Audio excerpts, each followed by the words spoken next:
नमस्कार व्यूअर्स, मैं हूं अमीश देवगन और हम इस समय ग्राउंड जीरो पे मौजूद हैं और मेरे साथ मौजूद हैं केंद्रीय मंत्री हरदीप पुरी, क्योंकि पूरा शासन प्रशासन भारतीय जनता पार्टी इस समय ग्राउंड जीरो पे मौजूद है नरेंद्र मोदी को तीसरी बार प्रधानमंत्री बनाने के लिए। और हम मौजूद हैं कर्तव्य पथ के ऊपर।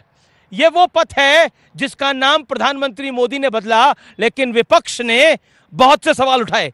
ये वो पथ है जिस पथ पर आकर नरेंद्र मोदी ने बीते 10 सालों में इस देश में अमूल चूल परिवर्तन करा, ऐसा भारतीय जनता पार्टी कहती है। लेकिन कांग्रेस और इंडिया गठबंधन कहता है कि भारतीय जनता पार्टी हिंदू मुसलमान का दांव खेल रही है, पोलराइजेशन कर रही है। 190 सीटों पर चुनाव पूरा हो चुका है, बीजेपी अपना खा चुकी है और केंद्रीय मंत्री हरदीप पुरी जी मौजूद हैं। लेकिन हरदीप पुरी जी, ये कर्तव्य पथ वो है जिसका नाम भी बदला और नई संसद भी दिख रही है और प्रधानमंत्री नरेंद्र मोदी की अगुवाई में आपने भी यहां पर काम किया। क्या कहना चाहते हैं? देखिए, 2014 से पहले मैं आपको बताना चाहता हूं, आज से 50 वर्ष पहले, almost 50 years to the day, मैंने इसको राजपथ कहते थे, आज इसको कर्तव्य पथ कहते हैं। मैंने इंडियन फॉरेन सर्विस ज्वाइन की थी 50 साल पहले और मैंने देखा कि 2014 से पहले क्या हुआ था और 2014 के बाद क्या हुआ है। ये जो आप कर्तव्य पथ शानदार देख रहे हैं, नई पार्लियामेंट बिल्डिंग देख रहे हैं, अभी नई सेंट्रल सेक्रेटेरिएट की बिल्डिंग्स आएंगी एटसेट्रा। ये जो विकास का कार्य हुआ है सिर्फ इस एरिया में नहीं, देश भर में, उसके आंकड़े जो हैं 10 साल के, वो अगर आप देखा जाए तो पिछले 1947 से लेके मिलाकर वो एक तरफ हैं और ये दूसरे। इसलिए विपक्ष के पास सॉलिड अचीवमेंट्स और दिखाने के लिए नहीं है, इसलिए वो जो भी हम करते हैं उस पे वो सवाल उठा लेते हैं। और मंच तैयार है, मंच तैयार है तो जोरदार तालियों के साथ अभिनंदन करिए केंद्रीय मंत्री हरदीप पुरी जी का। तो पुरी साहब, आपका अभिनंदन है न्यूज 18 पर, जोरदार तालियों से अभिनंदन करिए केंद्रीय मंत्री हरदीप पुरी का। हरदीप पुरी जी, आपका एक बार फिर स्वागत है। जैसे मैंने पहले सवाल पूछा, 190 सीटों का चुनाव पूरा हो गया है, लेकिन यहां से स्थिति क्या दिखती है? क्योंकि विपक्ष कह रहा है कि पहला दौर बहुत कमजोर गया है भारतीय जनता पार्टी का, ऐसी परसेप्शन बनाई जा रही है। देखिए, विपक्ष का कहना कि पहला फेज अच्छा गया या नहीं गया, वो तो पता लगेगा जब नतीजे आएंगे 4 जून को। पर 2 चीजें मैं आपके सामने रखना चाहता हूं कि जो हमारे विरोधी दल हैं, जो विपक्ष की अलायंस है, इंडिया अलायंस जी, आप इनका प्रोग्राम देखें तो आप ये सवाल पूछिए कि मान लीजिए खुदा ना करे और 4 जून को जो नतीजे आते हैं, उन नतीजों में निकलता है कि कांग्रेस पार्टी और उनके जो सहयोगी दल है इंडिया अलायंस वो आ जाते हैं, तो वो क्या करना चाहेंगे 2024 से लेके आगे बढ़कर अगले डेकेड्स में क्या करना चाहेंगे। तो 2 इश्यूज मैं आपके सामने रखना चाहता हूं। 1969 में इन्होंने गरीबी हटाने का नारा लगाया था और ये जो गरीबी हटाओ स्लोगन था, इसको अगर एनालाइज करें तो क्या था, मैं तो भूल गया था। 1974 में मैंने आपको बताया, मैंने फॉरेन सर्विस ज्वाइन की जी। इन्होंने 1963, 1974 इस एरिया में कंपल्सरी डिपॉजिट स्कीम लाए थे। मान लीजिए हमारे जो यंग एंटरप्रेन्योर्स हैं, स्टूडेंट्स हैं, इनमें से कुछ फर्स्ट टाइम वोटर्स हैं, जो भी उनके पास अगर डिपॉजिट है, जो भी पैसा है, उन्होंने कहा 18% इसको 5 साल के लिए फिक्स डिपॉजिट में रखिए। लेकिन एक सवाल मेरा ये है कि आपके पास कोई खटाखट वाली स्कीम नहीं है जो महंगाई कम कर दे? राहुल गांधी जी के पास है। पहले तो ये बताइए कि आप रियल वर्ल्ड में रहते हैं या कि मेक बिलीव वर्ल्ड में रहते हैं? दुनिया भर में रहते हैं हम लोग सब। हाथ खड़ा करिए जो रियल वर्ल्ड में रहते हैं भाई। अच्छा, लेकिन खटाखट महंगाई खत्म करने की स्कीम है कोई बीजेपी के पास? राहुल जी के पास है? राहुल जी की स्कीम पे मैं आ रहा हूं। पहले मैं आपको रियल वर्ल्ड का बता दूं जी। 6 अप्रैल को राहुल जी ने एक भाषण दिया, ये खटाखट वहीं से आया। उन्होंने कहा कि जब हम सत्ता में आ जाएंगे तो हम एक्सरे करवाएंगे। दुनिया भर में जो हो रहा है, इंडिया में एक्सरे करवाएंगे। एक्सरे में क्या करेंगे, पता करेंगे कितनी संपत्ति है लोगों के पास, और फिर कुछ क्रांतिकारी कदम उठाएंगे। क्रांतिकारी कदम क्या उठाएंगे कि अगर आपके पास वेल्थ है उसको रीडिस्ट्रीब्यूट कर देंगे। पहली बात, देखिए एक इनहेरिटेंस टैक्स नाम की चीज है जी, विरासत टैक्स। हाँ, वो पहले भी था। जब इंदिरा जी गुजर गई तो राजीव दी को, उनके बच्चों को, उनके ग्रैंडचिल्ड्रन को, इंदिरा जी को $1,73,000 के करीब मिलना था, क्योंकि वो नहीं चाहते थे कि वो इनहेरिटेंस टैक्स जो लगा हुआ था वो पे करना पड़े, तो उन्होंने इनहेरिटेंस टैक्स को ही कर दिया। तो ये एक ऐसा आउटफिट है जो अपने परिवार के लिए कानून भी बदल सकते हैं, और आज उनको पता है कि वो सत्ता में नहीं आ सकते, तो इस समय ये खटाखट वाली मशीन लगा रहे हैं। लेकिन एक सवाल ये है कि अब चर्चा ये है कि वायनाड का चुनाव संपन्न हो गया, अब राहुल गांधी अमेठी जाएंगे और स्मृति ईरानी को हराएंगे, और वहां से फिर इसी संसद में आएंगे और प्रधानमंत्री बन जाएंगे, ऐसा कांग्रेस कह रही है। पहले तो जहां तक मुझे याद है, राहुल गांधी जी अभी तो he is out on bail, Sonia ji और he is out on bail, और यहां से भी सस्पेंडेड है। तो यहां आने के लिए उनको या वायनाड या कहीं और से अगर इलेक्शन लड़ना चाहे वहां से जीतना पड़ेगा। जहां तक मुझे लग रहा है वायनाड में कांग्रेस और लेफ्ट भी लड़ रही है, सीपीआई की एनी राजा लड़ रही है, तो मुझे लगता है वो सीट भी बीजेपी के पास जाएगी, और अगर स्मृति जी के खिलाफ लड़ेंगे तो वहां तो उनका डिपॉजिट भी फॉरफिट होगा। लेकिन एक सवाल है कि अगर सब कुछ इतना अच्छा जा रहा है तो फिर 2006 का डॉक्टर मनमोहन सिंह का बयान उठाने की क्या जरूरत थी, जिसमें प्रधानमंत्री ने कोट करा डॉक्टर मनमोहन सिंह को और कहा कि मनमोहन सिंह ने बोला था कि संसाधनों पर जो पहला राइट है वो एक खास कम्युनिटी का है, जो प्रधानमंत्री मोदी ने बात बोली। जेपी नड्डा ने भी आज 2009 के वीडियो को डॉक्टर मनमोहन सिंह के कोट किया। क्या आपको लगता है जो बीजेपी आरोप लगा रही है, अगर कांग्रेस शासन में आएगा तो OBC SC ST, India alliance अगर शासन में आएगा तो ओबीसी एसटी एससी इनका आरक्षण समाप्त कर देगा और मुस्लिम्स को देने जा रहा है, ऐसा आरोप बीजेपी लगा रही है? देखिए, पहले बात तो कांग्रेस अगर पावर में आएगी, ऑफिस में आएगी, तो मेरे हिसाब से तो इम्पॉसिबिलिटी है। इनकी पिछली बारी कुछ 40-42 सीटें थी, 52 थी सर, 52। अच्छा, इस साल 40-42 ही आएंगी। तो इसलिए मैं ये आपको ये कह रहा हूं कि ये हम ऐसी बात नहीं करें। पहले हमने ये मुद्दा नहीं उठाया, मैं आपको ये बताना चाहता हूं।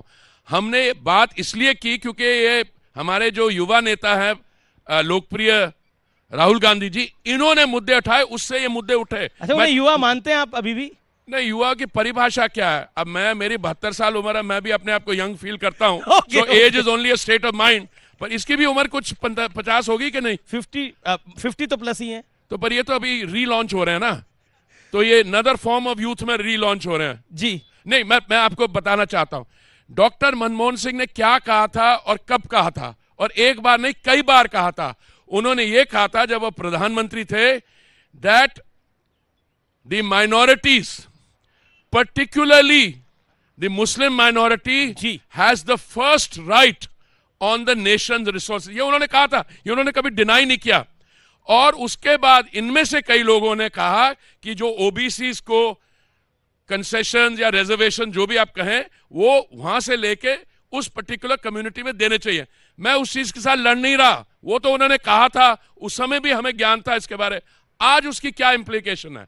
आज उसकी इंप्लीकेशंस ये है कि जब राहुल जी ने ये स्टेटमेंट की कि मैं एक्सरे करवाऊंगा, खटाखट गरीबी कम करूंगा, तो उस गरीबी कम करने के कॉन्टेक्स्ट में उन्होंने ये कहा है कि अगर आपके पास से 1500 रुपए है तो मैं बांट दूंगा 10 लोगों के बीच में।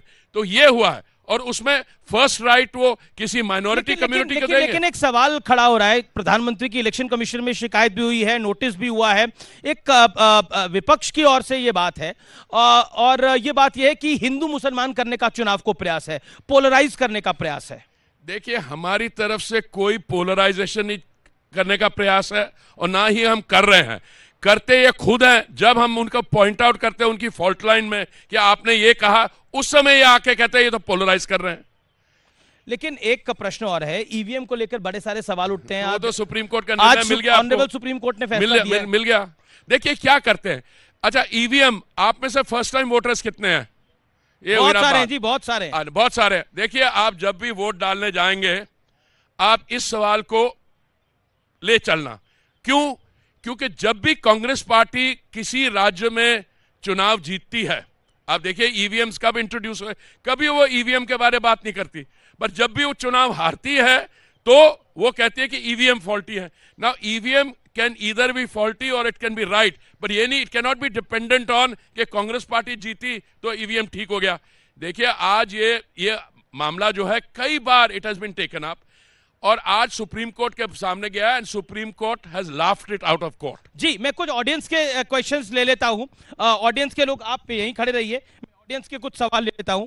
कौन सवाल पूछना चाहता है सर से? अपना सवाल पूछे। जी जी जी, क्या सवाल है आपका? बीजेपी चुनाव से पहले बोल रही थी अब की बार 400 बार, लेकिन जब पहला चरण का चुनाव हो गया उसके बाद बीजेपी की तरफ से ऐसी रैली, ऐसी कोई बयान नहीं आया, तो क्या बीजेपी घबरा गई है? पहले चरण घबरा गई है। और क्या सवाल है आपका? मेरा सवाल है कि बीजेपी के पास कैसी वॉशिंग मशीन है कि जो भी इनमें जाता है वो साफ सुथरा हो जाता है, जैसे अजीत पवार जी है ना, हेमंत बिस्वा जी, वो सब। बढ़िया सवाल। सर, बीजेपी अहम मुद्दों को पे चुनाव क्यों नहीं लड़ रही? मुद्दों को भटका क्यों रही है? मुद्दों को भटका क्यों रही है? पुरी साहब, ये फर्स्ट टाइम वोटर्स के सवाल है, जवाब। पहले तो मुझे ये 3 का जवाब दे देना चाहिए, जी जी, भूल जाऊंगा। जी, पहला सवाल आपका क्या छोटे था? छोटे जवाब। नहीं, पहला सवाल आपका क्या था कि बीजेपी क्या फर्स्ट राउंड के अंदर नहीं क्या है, क्या बीजेपी की सीटें कम आ रही हैं? नहीं, कम नहीं आ रही। मैं आपको जरा थोड़ा सा इसका एक्सप्लेनेशन दे दूं। जी, पिछले चुनाव में 2019 के चुनाव में हमारे 303 सीट थी। अगर उसमें 10% हमारी ज्यादा आती है तो 330 हो जाती है, 15% ज्यादा आती है तो 345 हो जाती है, और हमारे जो एलाइज हैं एनडीए के उनके 30-40 भी हो जाते हैं, हम 370-380 हो जाते हैं। 400 एक सेंटिमेंट है। अगर आपको 380 जीतनी है तो आप ये नहीं कहेंगे 350। अगर आपको 380, अब जैसे मेरी डॉटर्स कहती हैं कि जब मैं अपने आप को कहता हूं कि मैं इतने साल का हूं तो कहते हैं आप आधा, अगर 4 महीने रह ले तो आप 1 साल आगे कर लेते हो। तो मतलब आएंगी 380, बोल 400 रहे हैं? नहीं, मैं देखिए जब चुनाव शुरू होता है तो एक परसेप्शन सेटिंग होती है। उस समय हमने कहा इस बार 400 पार जी होगा, इसी बार 400 पार, बट पहले राउंड के बाद हमने जो देखा है और आज सेकंड राउंड के बाद मुझे लगता है हम उसी फिगर पे जा रहे हैं। पर वो 400 होगा या 380 होगा वो तो नतीजे बताएंगे। लेकिन एक सवाल और आया कि बीजेपी के पास ऐसी कौन सी वॉशिंग मशीन है जो खटाखट सफाई करके दे देती है? ऐसा है, ऐसी कुछ है तो बताइए, ये लोग भी इस्तेमाल करें उसका। नहीं, आपने तो अभी, आपको तो वॉशिंग की जरूरत ही नहीं है। आप तो बिल्कुल साफ दूध के धुले हो। अभी तो आप पॉलिटिकल लाइफ में आ रहे हो। होता क्या है कि हमारे यहाँ आप कोयम्बटूर में रह रहे हो तो आप बठिंडा में सेटल करने जा रहे हो, कोई प्रॉब्लम नहीं। आज आप एक पार्टी में हो, आप दूसरी पार्टी में जा रहे हो, कोई बात नहीं। हमारी एक कंडीशन होती है कि आप अगर भाजपा को ज्वाइन कर रहे हो, आपका जो आपकी विचारधारा है, नेशन फर्स्ट वैल्यू सिस्टम, अगर उसको मीट करते बाहर जाए। आप ये देखिए, वो कहते हैं जी ईडी के जो सारे केस, अरे भाई जो भी ईडी केसेस इन्वेस्टिगेट करती है उसमें सिर्फ 3% पॉलिटिकल है। आप मेरे को ये बताएं कौन सा आदमी, कौन सा पॉलिटिकल वर्कर किसी और पार्टी से आया हमारे बीच और उसकी व्हाइट वॉशिंग हो गई है? ऐसा नहीं होता। अगर केसेस हैं तो केसेस चलेंगे। लेकिन ये अजीत पवार आपको लगता है कि वो देश बनाने के लिए निकले हैं? अजीत पवार साहब, क्या आपको लगता है अशोक चौहान जो कि आदर्श कैंप के आरोपी थे वो देश बनाने के लिए निकले हैं? अब मैं आपसे ये सवाल पूछा, राहुल गांधी क्या देश बनाना चाहते हैं स्पेन में रह के? नहीं, ये क्या सवाल है? कोई नहीं, राहुल गांधी जी ने सोनिया गांधी जी क्या जान के इटली से आई इंडिया का देश बनाने के लिए? ये क्या सवाल है? देखिए, अजीत चौहान, अजीत पवार जो भी हैं, ये पॉलिटिकल पर्सनालिटीज हैं। अगर ये आए हमारी तरफ तो जिसने भी निर्णय लिया वो सोच समझ के लिया होगा। जी बिल्कुल। आखिरी राउंड है। पंजाब की मैं बात करना चाहूंगा आपसे।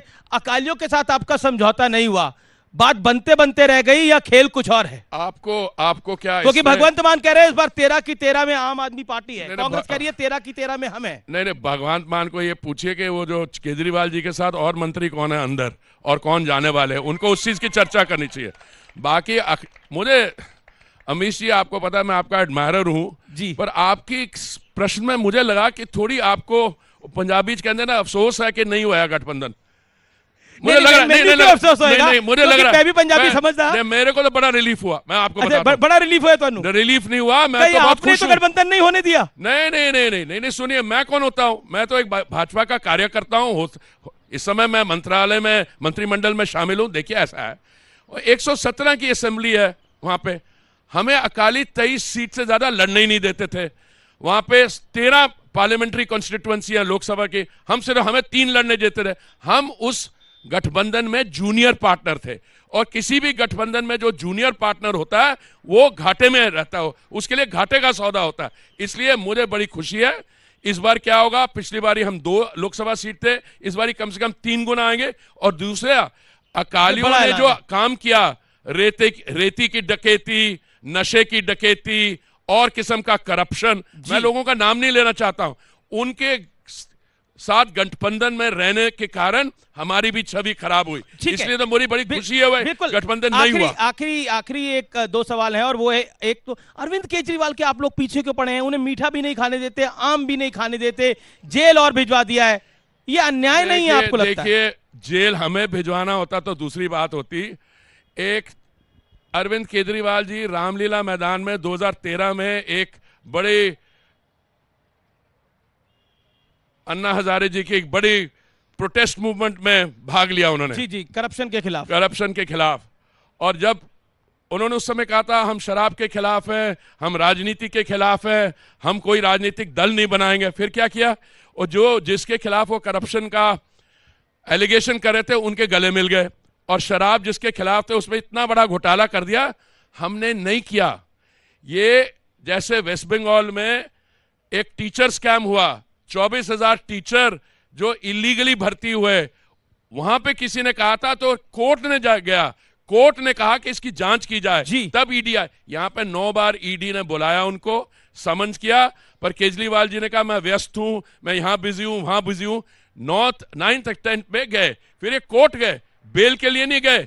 Section 19 of the prevention of money laundering act और दिल्ली हाईकोर्ट की वो जो जज हैं, उन्होंने जो जजमेंट दी है, मैं चाहूंगा आप लोग सब उसको पढ़ें। उन्होंने कहा Kejriwal individually as chief minister and Kejriwal is Aam Aadmi Party convener, he sought kickbacks, इन्होंने खुद घूस मांगी है। आपके वन लाइनर्स बड़े फेमस होते हैं, तो हमने एक सोचा आपके साथ रैपिड फायर राउंड ही कर लें, और हम आपके साथ 4 नेताओं के नाम लेंगे, और मुझे उम्मीद है कि आप एक लाइन में, एक शब्द में उसका जवाब देंगे। क्या जवाब देना होगा? जी, नेता के बारे में एक शब्द, एक लाइन बोलनी होगी, और आप बोलेंगे तो बेहतर है। पहला नाम जो मैं लेने जा रहा हूं वो है Sunita Kejriwal. Dying to assume leadership of Aam Aadmi party. Okay, चलिए, अब मेरा अगला नाम है आपके सामने, Priyanka Gandhi Vadra. Could have been launched, but was not launched. Okay, अब तीसरा नाम है मेरे पास, सुखबीर सिंह बादल। कुछ तो बोलना पड़ेगा भाई इस पे, ऐसे तो नहीं चलेगा, और पंजाबी में बोलना पड़ेगा। आपकी चुप्पी बहुत कुछ बता रही है। बस वही मेरा रिस्पॉन्स है जी। चलिए, आप उसमें कुछ बोलना नहीं चाहते। चलिए, last and the final name, Rahul Gandhi. A startup that has been launched many times. This is the last occasion, last chance for a relaunch. चलिए, बहुत बहुत शुक्रिया, आप हमारे साथ इस मंच पे आए और इस युवा पीढ़ी के साथ आपने इंटरेक्ट किया और इनके सवालों के भी जवाब देने का प्रयास करा। थैंक यू सो मच, और ऑल द बेस्ट आपको चुनावों के लिए। Thank you, God bless all of you. Party win, जो भी बेहतर हो वो जीत कर आए। मैं सिर्फ एक चीज कहना चाहूंगा, जो माननीय प्रधानमंत्री जी का 2047 विकसित देश का संकल्प है, they are the true inheritors of that, they will shape the Viksit Bharat. So best of luck and God bless all of you. Thank you, sir. Thank you.